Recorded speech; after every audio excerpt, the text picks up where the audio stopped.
walked away. I'm filming B-roll, so oops. So be careful. By the way, the first thing I did was zoom in by accident. I'm not used to the camera.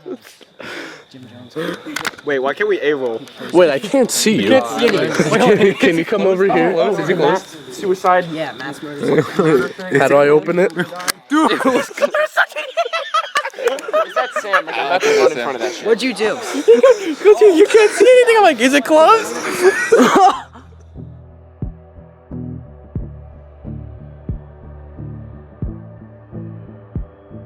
Cropsey, one word I would say was pretty surreal. I've never been a part of something like that, and just to be a part of something that just went so viral around the school was just really amazing.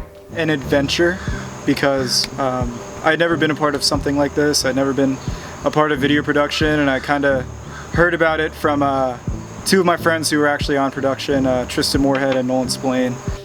A challenge.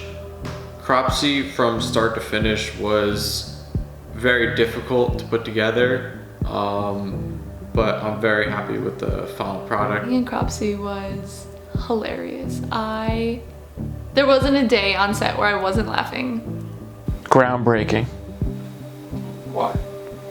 Because this was the first original miniseries that we had here at Pascack Valley High School. One word, I think I'd call Cropsey stressful. From start to finish, it was a race, but it was really fun. But overall, it was definitely stressful.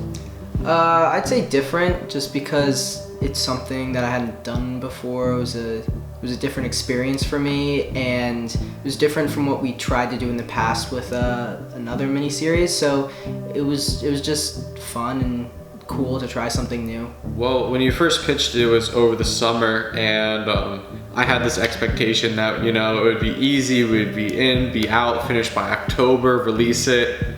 We didn't finish until May. I didn't expect much. I didn't expect it to get the reaction that it got from people. The love that it got was pretty surprising to me. I thought it was gonna flop for a little bit, but Honestly, I don't know what I was expecting. I've never acted before, and he got a bunch of us to meet in the library a week before school started, and he just told us what he wanted to do. He had the script done. Sherman didn't actually pitch the idea to me.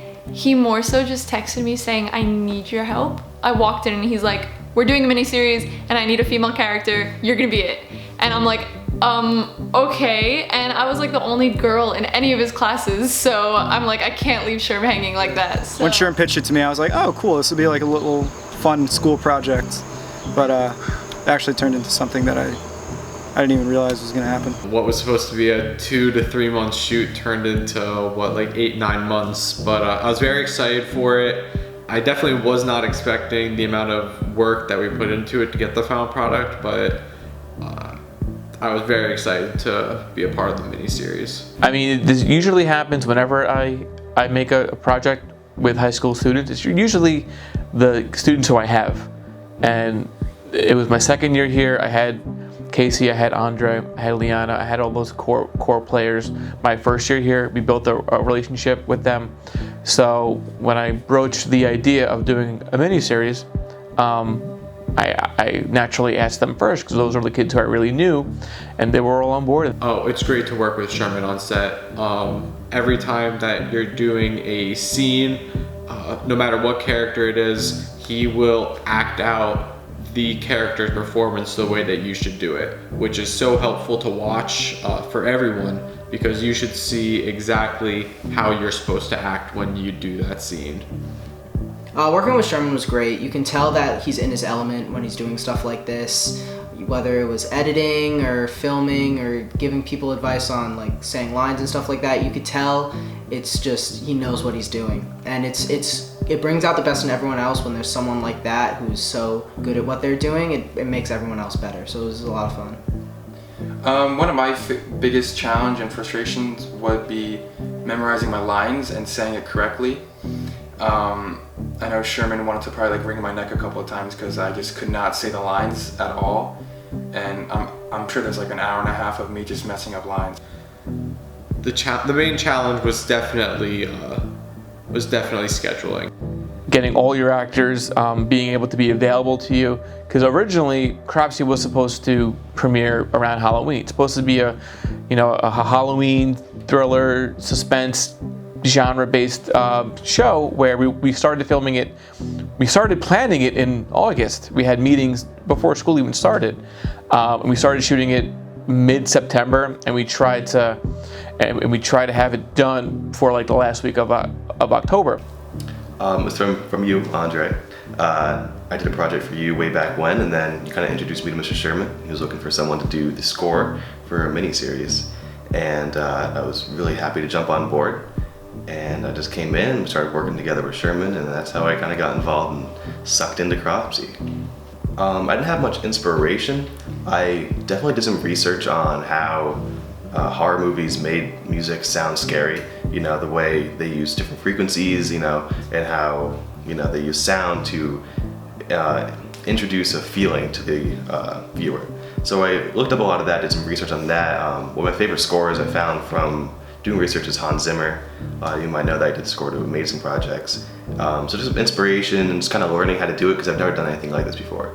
The creative process, it was a lot of back and forth with Mr. Sherman, checking in whatsoever, but a lot of it was also just my creativity, just putting in the work and trying to find something that fit. And overall, I think we came out with something good.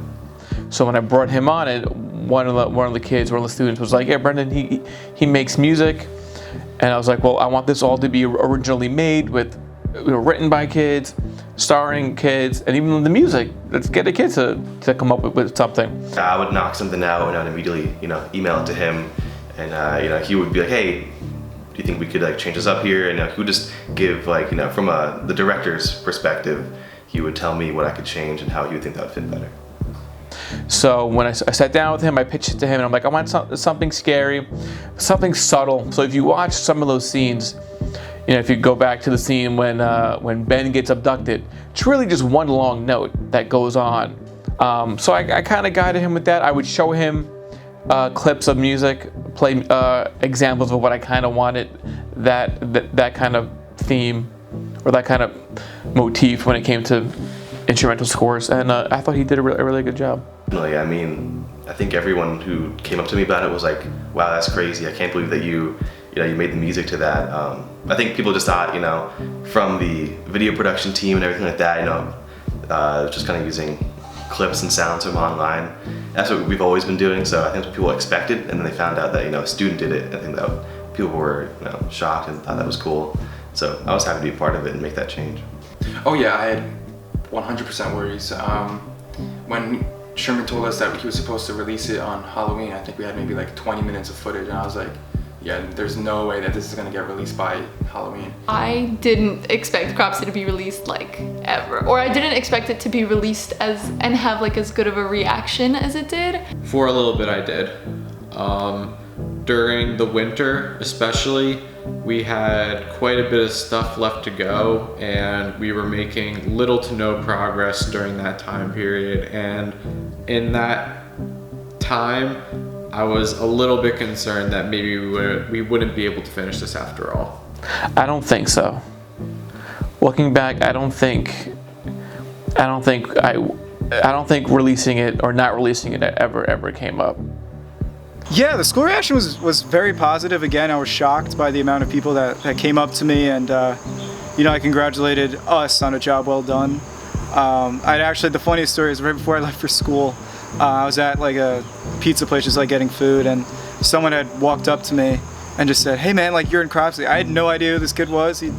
Turns out he didn't even go to my high school. He went to I think it was Park Ridge or something, and yeah, he said, "Hey man, you were great in Cropsey," and that felt really good. The school reaction was really great. Actually, there were a couple of times when I was just walking the hallways. Some random kids, I don't know who they are, I don't know what grade they were in, they would just come up and be like, "Hey, really great job in episode 2. I love what you did, love what you guys have been doing, and I can't wait for the next episode."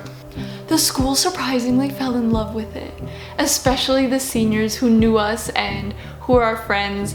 Everyone always came up to me. People who I didn't speak to on a regular basis, people who I didn't even get the chance to speak to, they all came up to me. They're like, "Oh my God, Melissa!" Oh yeah, I had a lot of people talking to me about Cropsey. Everyone from teachers to school security guards to my friends to honestly people I've never even seen before would come up to me, and everyone wanted to talk about Cropsey. Teachers would come up to me, teachers would email me, because I would email out every day to the whole entire school, episode 1, 2, 3, and kids and teachers would reply back saying how great it was, and it's not, that doesn't affect me as much as when the students would come up to me, when Andre or when Leon or when Sam or Casey or whomever would come up, and they'd be like, oh, I saw this kid in the hallway and he didn't know who I was, but I didn't know who he was, but he's like, Cropsey was great. And seeing their vindication, seeing them feel really good about themselves, knowing how much hard work they put into it, that's what made it for me. My favorite scene to shoot would have had to be the first time that we filmed at the Cropsey house during the first episode.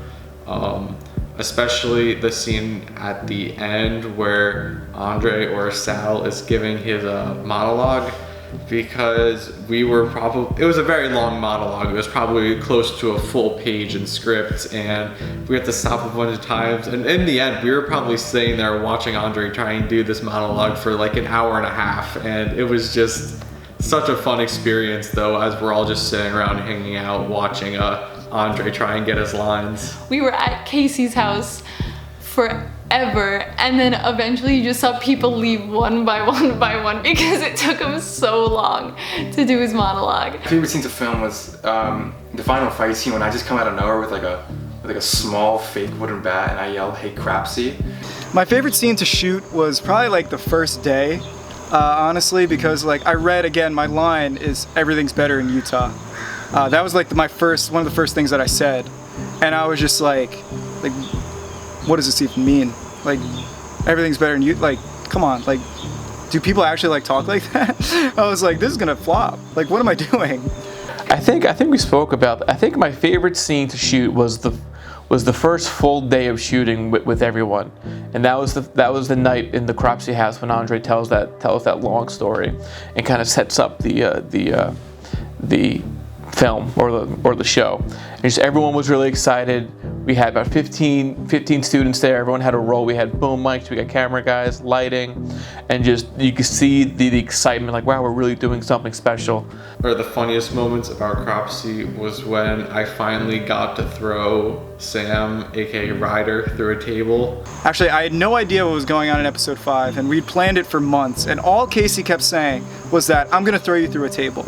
I don't think he wrote anything else in the episode. He was just so intense on throwing me through a table. I don't know why, I was just very set on throwing him through this table. For whatever reason, I just had this idea in my mind that it would be awesome. I'm like, okay man, like there better be like, I'm thinking there's gonna be like padding, there's gonna be like, you know, Casey's a district champion wrestler, he knows what he's doing. And you know, like I got hit in JV football, so like come on, like I can take some hits. And you know, we get there, it was in like the beginning of June. I remember I had to do something for student council like that night, so we had to do it really quickly. And so I see this like contraption of a table. Except we didn't have a table, which was an issue. So we've got 2 stands and put a piece of plywood across it and put a tablecloth over it and called it our breakaway table. And it's like these 2 stools with like a plywood, and then we put a cloth over it to make it look like a table, and there's no padding underneath. I'm like, Casey, there's no padding underneath this, like what are we gonna do? And Sherman's like, no, you gotta go through the table, like it's one shot. We can't, like if we do the padding, you're going to see in the shot. And I was like, like is this safe? Like I don't really know, like I really don't want to get hurt. And then, you know, the scene's going a little bit, and then it gets to the part where we're throwing at the table. And I'm like, all right, Casey, you want to practice? He's like, no, I'm just going to throw you. I was like, what? I picked up Sam and he jumped and we put him through the table and the stand just fell over and Sam just went straight on the ground. The table didn't break or anything like it was supposed to. And, you know, it was just really funny watching, even though Sam kind of got hurt, but it was still hilarious. Everyone made fun of, or a couple of people made fun of me for like the reaction that I had after I was on the ground. That was genuine. I was in a lot of pain. And I was in like a kind of a fetal position because I thought I'd broke my wrist.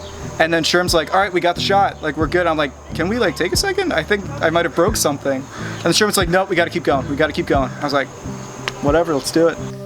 It's not so much my work, it's so much our work collectively. Sherman did a great job of directing and editing all of it and writing the script. I don't even look at it as my work. I look at it as kind of like a collective, like teamwork. And I'm very proud of what we did. I feel that collectively as a team, we really did a good job. We did well with the camera work and the sound behind the scenes was awesome. The score was great. Shout out to Brendan Martins for producing an awesome score. The acting, you know, we got the job done. We did. I think it was good. I also think that it was a little rushed. You know, the one word I described was stressful because it took you guys a long time to film all of it. And I remember it was like May at that point where we put it out. And like you guys like finished an episode 5 days before released. And Sherman's like, hey, can you do the score for this? I'm like, come on, man. I did not watch the final product each day in school. I'd actually asked to be excused from the class whenever they put it on. But actually when I came back in the class, they're like, oh, like you're good. And I was like, no, I'm not. Like you're just trying to make me feel better. I didn't watch it. I really tried to avoid watching as much as possible. Everyone said they watched it and they would rewatch it.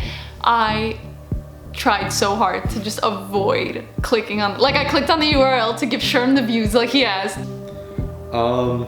Watching the final product was a bit weird because it's strange seeing yourself on camera and you always feel a little awkward, especially during the first episode when I was told to, you know, act a bit awkward, act a bit weird, and seeing myself in some of the scenes just made me cringe a lot. Made me cringe, but it was fun because everyone enjoyed watching. I remember I was in Jasper's class, like 20 kids in there, and Jasper's like, oh, Brendan created the score, and I'm like, oh geez, everyone's looking at me. It's kind of that weird thing. So when you see yourself up on the screen or you hear yourself, you know, it's kind of it's a weird feeling, but I was pretty proud of it, and it was really cool actually.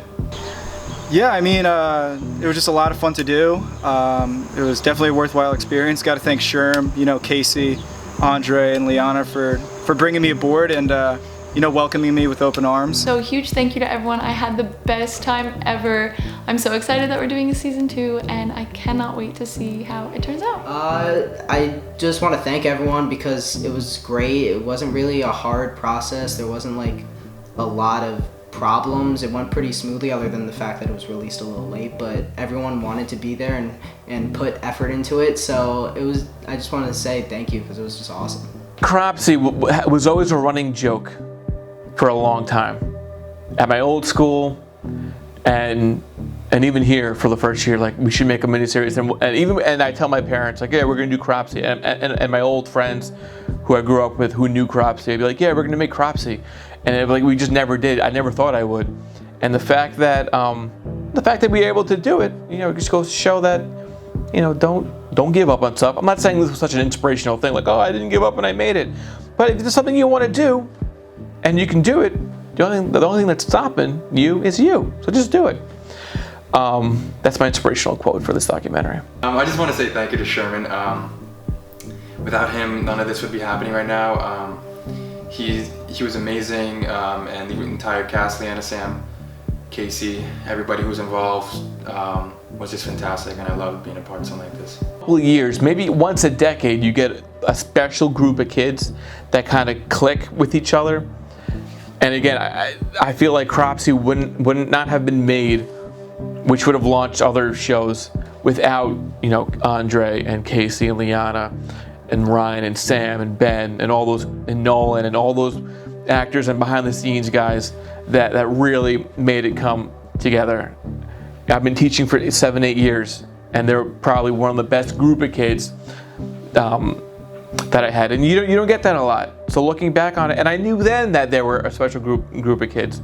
So it was a great experience to work with them. It was great seeing how they came out of their shells in certain ways to perform and in front of the whole school, and now seeing them post high school, seeing, you know, them excelling at school in their profession, even in their major, even if it's not film and communication, seeing them excel, it really means a lot. And the fact that if I was able to help in some way making this, you know, when it came to time management or hitting deadlines or being organized, if I was able to help them in any way through this experience, and that's what it's all about. So it was a great experience, one that I'm very fond of as I always look back on it, and I look forward to the next big show, whatever that may be. Casey, look at this empire we've built. Look at the money we've made. Dude, we made $0 off of Cropsey. Well, 30,000 views, come on. Dude, like half those people were trying to find the actual documentary about Cropsey. Well, it's really nice of your dad to let us use his pool. Yeah, this is pretty sick. Yeah. Sam, Yeah, Casey. wouldn't it be weird if we made a sequel to Cropsey? Yeah, we'd have to have, like, no personal lives. Yeah, we would have had to like peak in high school or something. Here's the trailer.